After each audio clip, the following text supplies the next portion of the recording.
बच्चों नमस्कार, welcome back to the new video. चलिए अब शुरू करते हैं रेसिस्टेंस से आगे की चीज़ों को पढ़ना। ठीक है, अभी तक हमने रेसिस्टेंस पढ़ लिया है। क्लास 10th साइंस चैप्टर जो है इलेक्ट्रिसिटी वाला। रेसिस्टेंस में हमने पढ़ लिया था कि रेसिस्टेंस का एक formula R equals to rho L upon में ए। अगर आपने पुरानी वाली वीडियो नहीं देखी है तो आप प्लीज़ उसको एक बार देख लीजिए, सो दैट कि आपको पहले की चीज़ें समझ में आ जाए और फिर हम आगे चीज़ों को बढ़ाते हैं। देखिए, रेसिस्टेंस में हमने बोला कि रेसिस्टेंस चार बातों पे डिपेंड करता है। रेसिस्टेंस जो है वो चार बातों पे डिपेंड करता है। एक बार हल्का सा रिकैप दे देता हूँ, जिसमें से पहली चीज़ है वो नेचर पे। पहली चीज़ नेचर पे डिपेंड करती है और दूसरी चीज़ नेचर के अलावा टेम्परेचर पे डिपेंड करता है। तीसरी चीज़ लेंथ ऑफ मेटालिक वायर और चौथी चीज़ area of cross section of metallic wire. ये चार चीज़ें हमने बच्चे कर लिया है डिस्कस, और उसके बेसिस पे ये रेसिस्टेंस का फार्मूला निकल के आया था। अब चलिए हम शुरू करने वाले इसमें जो नया टॉपिक है रेसिस्टिविटी और इससे रिलेटेड चीज़ें। रेसिस्टिविटी बिल्कुल आप एकदम ध्यान लगा के समझिए चीज़ों को, और वीडियो में आपको बहुत मज़ा आने वाला, चीज़ें एकदम क्रिस्टल क्लियर हो जाएगी। मेरा नाम है रविशंकर। चलिए शुरू करते हैं। देखो, रेसिस्टिविटी, ये जो सिंबल है रो, इसको रो बोला जाता है, RHO। This is resistivity. अगर हम इस वाले फार्मूले को R equals to rho L वाई को रो के टर्म्स में अगर बच्चे लिखे तो रो इक्वस टू, देखो क्या हो जाएगा, R इंटू में A अपॉन में L, R into A upon में L। ये होगी रेसिस्टिविटी। आप एक चीज़ देखिए, रेसिस्टिविटी और रेसिस्टेंस में कुछ रिलेशन है।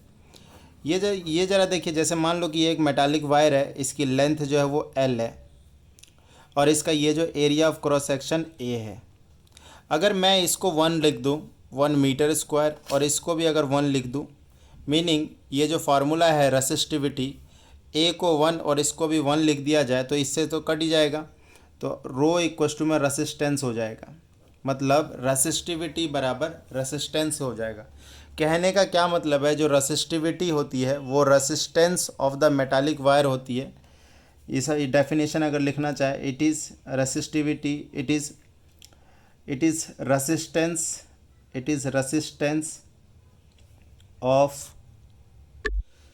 Resistance of wire having length 1 metre and area of cross section 1 metre square. ठीक है, तो ये डेफिनेशन हो गया छोटा सा। Resistivity equal to area of cross section, resistance of wire having length 1 metre and area of cross section 1 metre square. तो simply we can say that resistivity जो होती है वो स्पेसिफिक रेसिस्टेंस होती है। वो क्या होता है, specific resistance at specific condition. ठीक है, तो रेसिस्टिविटी और स्पेसिफिक रेसिस्टेंस सेम बात हो गई। चलिए इसकी एसआई यूनिट की बात कर लो एक बारी। एसआई यूनिट क्या हो जाएगा, तो आप यहाँ पे देखिए, रो ओम होता है, ये मीटर स्क्वायर, और मीटर से मीटर कटेगा तो ओम मीटर इसकी एसआई यूनिट बन जाएगी। एसआई यूनिट क्या आ गई, ओम मीटर। देखो, जो रेसिस्टिविटी जो होती है या फिर जो स्पेसिफिक रेसिस्टेंस होती है, ये फिक्स्ड होती है। क्या होती है, ये फिक्स्ड होती है भाई, क्योंकि देखो आप किसी एक पर्टिकुलर मटेरियल का ही चेक करोगे तो उसका नेचर और टेम्परेचर तो फिक्स रखना पड़ेगा, ऑब्वियस सी बात है। उसके बाद लेंथ और एरिया को भी फिक्स कर दिया, तो मतलब मान लो जो कॉपर की रेसिस्टेंस पूछे तो वो तो डिपेंड करेगा भाई कितना मोटी वायर है, कितनी लंबी वायर है। लेकिन स्पेसिफिक रेसिस्टेंस मतलब रेसिस्टिविटी चीज़ पूछी है तो वो फिक्स्ड होती है। वो वैल्यूज़ आपको एनसीईआरटी में मिल जाएगी। ये वाली जो टेबल है आपके एनसीईआरटी में आपको दिख जाएगी। ये देखो, ये कंडक्टर है। कंडक्टर की रेसिस्टिविटी यूजुअली क्या होती है, काफ़ी कम होती है। ये देखो 10 की पावर -8। ठीक है, ये मैंगनीज तक 10 की पावर -6। उसके बाद ये एलॉय हमारे सिलेबस में है, कॉन्स्टेंटन है, मैंगनीन है और निक्रोम है। ये 3 एलॉय है। एलॉय बनते किस से, देखो कॉन्स्टेंटन कॉपर और निकल का मिक्सचर होता है। मैंगनीन जो होता है कॉपर, मैंगनीज और निकल का मिक्सचर होता है। और निक्रोम जो है, इसके नाम में देखो निक्रो है ना, NiCr हो गया, निक्रोम, M से मैंगनीज और E से Fe आयरन हो गया।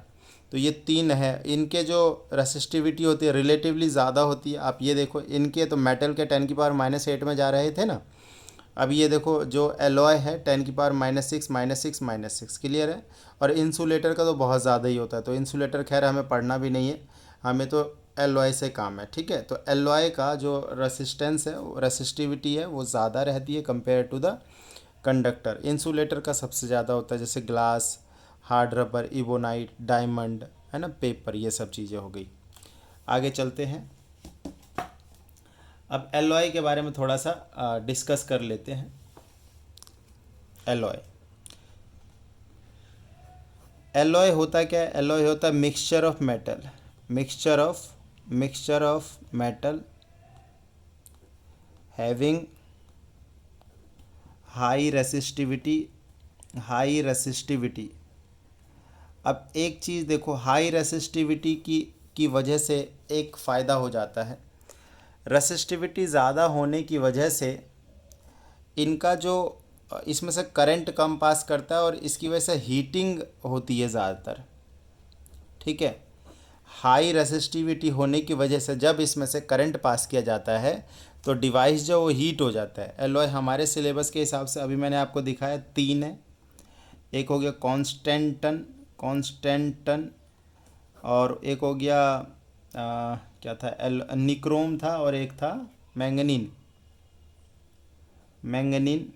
और एक है निक्रोम। इनके कंपोजिशन से आपको कोई मतलब नहीं है। बाकी देखो, निक्रोम का यूज़ किया जाता है जितने भी हीटिंग अप्लायंसेस होते हैं, है उनमें। आपको देखो, हीटिंग अप्लायंसेस अगर घरों में बात करें तो कितनी सारी होती है, 5-6 तो आपको मैं लिखवा ही सकता हूँ। जैसे देख लो, हीटर देख लो, इलेक्ट्रिक हीटर। दूसरा गीज़र देख लो, इलेक्ट्रिक गीज़र। तीसरा हेयर ड्रायर। और चौथा, हीटर में जो होती है ना वायर, उसकी उसमें होता है। उसके बाद देखो ब्लोअर कह सकते हो। पांचवा, बहुत सारी चीज़ है जिसमें चाय वगैरह आप गर्म करके रखते हैं, वो सब, वो चाय गर्म करने के लिए, कॉफ़ी बनाने के लिए, वो सब भी जो चीज़ें हैं निक्रोम की ही बनती है। या इलेक्ट्रिक आयरन कह लो, इलेक्ट्रिक आयरन भी यहाँ पर आ जाएगा। और इलेक्ट्रिक रॉड भी यहाँ पर आ जाएगा बेटा, इलेक्ट्रिक रॉड आपका एक आ जाएगा। तो बेसिकली एलॉय का जो हीटिंग वाली जो प्रॉपर्टी है उसका इस्तेमाल करते हैं, या फिर उसका बेनिफिट लेते हैं, जिसकी वजह से हम इसको कैरी आउट करवा पा रहे हैं। ठीक है, ओके। तो रेसिस्टिविटी में अभी आगे हम क्वेश्चन की तरफ बढ़ते हैं। जैसे एक क्वेश्चन है आपका, एग्जाम्पल नंबर 12.3, इसको ज़रा देख लेते हैं। How much current will and, सबसे पहले आपको लिख लेना होता है क्या क्या गिवन है। जैसे इस क्वेश्चन में how much current will an electric bulb draw, देखो पोटेंशियल डिफरेंस आपको दिया हुआ है 220 वोल्ट, आपको करंट पूछा जा रहा है। इफ़ द रेसिस्टेंस आपको दे रखा है 1200 ओम। ठीक है, how much current will an electric heater coil draw from 220 volt source if the resistance of the heater coil is 100 ओम। ठीक है, तो देखो रेसिस्टेंस 1200 है तब करंट कितना है, और रेसिस्टेंस 100 ओम है तब करंट कितना है। एक पार्ट मैं करवा देता हूँ इसमें।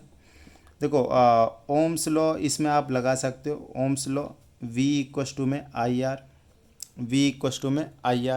पोटेंशियल डिफरेंस मतलब यही है आपका। तो current equals to V upon में R। पोटेंशियल 220 दिया है, 220, और रेसिस्टेंस आपको 1200 दिया है। एक जीरो से एक जीरो कटेगा, 11 अपॉन में 60 एम्पियर, ये आंसर आ गया। ठीक है, आप इसको और भी फर्दर डिवाइड कर सकते हो, तो ये 0.2 के आसपास आएगा। ठीक है, तो वो आप कर लेंगे, इसको डिवाइड करके इसका आंसर निकल जाएगा। Right, okay. एक और क्वेश्चन है 12.5, रेसिस्टिविटी का क्वेश्चन है। इसमें कहता है कि जो metal wire of length 1 metre, तो लेंथ इस बार 1 मीटर दे दिया। ये लो वायर हम बना देते हैं। लेंथ जो है 1 मीटर है, is at resistance 26 ohm. Temperature भी दिया है, तो बट टेम्परेचर का कोई काम नहीं है, फिर भी लिख लो यहाँ पर। If the diameter of the wire, diameter दिया हुआ है 0.3 मिलीमीटर, और इसको आप रेडियस कितना आ जाएगा आप इसका 0.3/2, तो 0.15 मिलीमीटर। मिलीमीटर को आप मीटर में कन्वर्ट कर लीजिए, तो बिकॉज एसआई यूनिट में करना पड़ेगा, तो 0.15 अपॉन में 1000 मीटर, ये इसमें कन्वर्ट हो गया मीटर में, right. Okay, what will be the resistivity of the metal wire at this temperature. तो और बताना है कि प्रेडिक्ट द मटेरियल, तो रेसिस्टिविटी निकाल के मटेरियल प्रेडिक्ट करना कौन सा है। तो देखो सबसे पहले रेसिस्टेंस का रो का फार्मूला क्या होता है, R equal to rho L upon में ए था, तो rho equal to R into में A by L, R into A by L.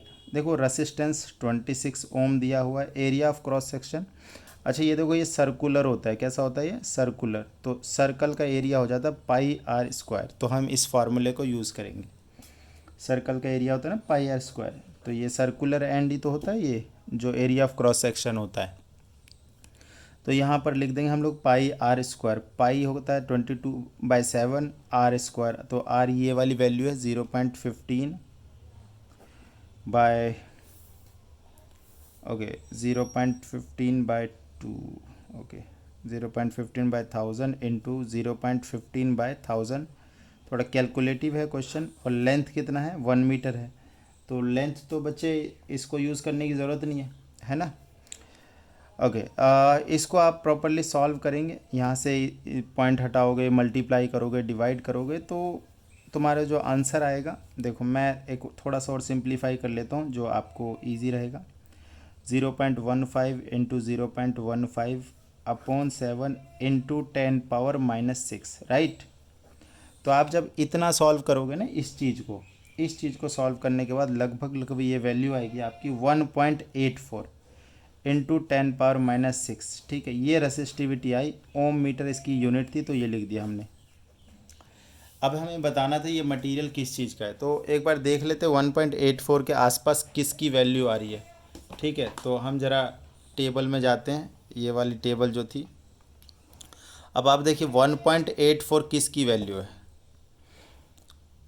Into 10⁻⁻6, तो आप ये देख रहे 1.84 के आसपास आया है, तो एक्चुअल वैल्यू ही है मैंगनीज़ की, तो यहाँ से हमें ये पता चल जाएगा कि ये क्या है, मैंगनीज़। आप ये देखिए, थोड़ा मैं बड़ा कर देता हूँ इसको, ओके ये देखिए अब आपको दिखेगा मैंगनीज़, ये देखिए मैंगनीज़ है 1.84 इंटू 10⁻⁻6, तो ये किसको रिप्रेजेंट कर रहा है, मैंगनीज़ को रिप्रेजेंट कर रहा है, ठीक है। तो ये एक अच्छा क्वेश्चन था इस टॉपिक का। उसके बाद देखते हैं एक और क्वेश्चन है, बेहतरीन क्वेश्चन है, 12.6 क्वेश्चन, और इजी क्वेश्चन है ये। A wire of given material length L, area cross section, देखो लेंथ जो है ना एल है, एरिया क्रॉस सेक्शन ए है, इसकी रेसिस्टेंस जो है 4 ओम है इनिशियल, ठीक है, आर इनिशियल कह लो।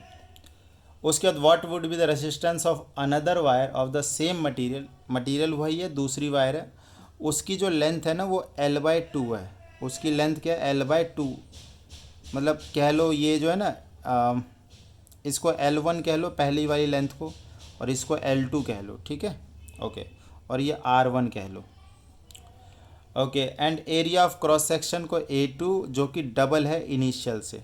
अब देखिए कैसे करना है, बोल रहा है कि न्यू रेसिस्टेंस कितना होगा, मतलब ये वाली वायर जिसका लेंथ जो है पहले वाले से हाफ है और दूसरे वाले से जो area of cross section double है, देखो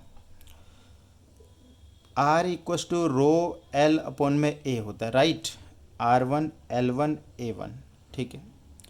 R2 equals to rho L by A L2 A2, ये 1 और ये 2। आप एक काम करिए, आप 1 को 2 से डिवाइड कर दीजिए या 2 को 1 से डिवाइड कर दीजिए। मैं क्या कर रहा हूँ, मैं 2 को 1 से डिवाइड कर रहा हूँ, R2 by R1 rho L2 by A2 upon rho L1 by A1, rho से रो हटा दो, देखो R2 तो हमें निकालना ही है, R1 जो है ना वो 4 गिवन था, और इसको देखो ये L2 बाय A2, और नीचे वाला जब ऊपर जाएगा तो ये A1 अपॉन L1 हो जाएगा, यस बच्चे। और देखिए तो ये R2 बाय 4, L2 ये आपको जो है 2 L1 अपॉन में 2 था, और बाय में A2 है 2 टाइम्स ऑफ A1, ठीक है, इनटू उसके बाद यही रहेगा A1 अपॉन में L1। थोड़ा सा और सिंप्लीफाई कर ले तो सो दैट कि आपको समझने में दिक्कत ना रहे। देखो ये L1 अपॉन में 4A1 हो जाएगा इनटू A1 अपॉन में L1। L1 से L1 कट गया, A1 से A1 कट गया, तो R2/4 बराबर 1/4, 4 से 4 कट गया, R2 बाय में 1 ओम। ठीक है, तो नया रेसिस्टेंस कितना हो जाएगा, दैट इज़ 1 ओम। ये देखो फिर से एक बार क्वेश्चन समझ लो। क्वेश्चन ये था कि कोई वायर है जिसकी लेंथ L1 है, area of cross section A1 है, उसका रेसिस्टेंस 4 ओम है। उसी मटेरियल का एक दूसरा वायर है जिसकी लेंथ जो है पहले वाले की हाफ है और एरिया ऑफ क्रॉस सेक्शन पहले वाले से डबल है। तो हमें ये बताना है कि नया वाला जो वायर है, दूसरा वाला जो वायर है, उसका रेसिस्टेंस कितना होगा। ठीक है, तो this is all about the resistivity. अगली वीडियो में हम चर्चा करेंगे कॉम्बिनेशन ऑफ रेसिस्टेंस। फ़िलहाल इस वीडियो में इतना ही, धन्यवाद।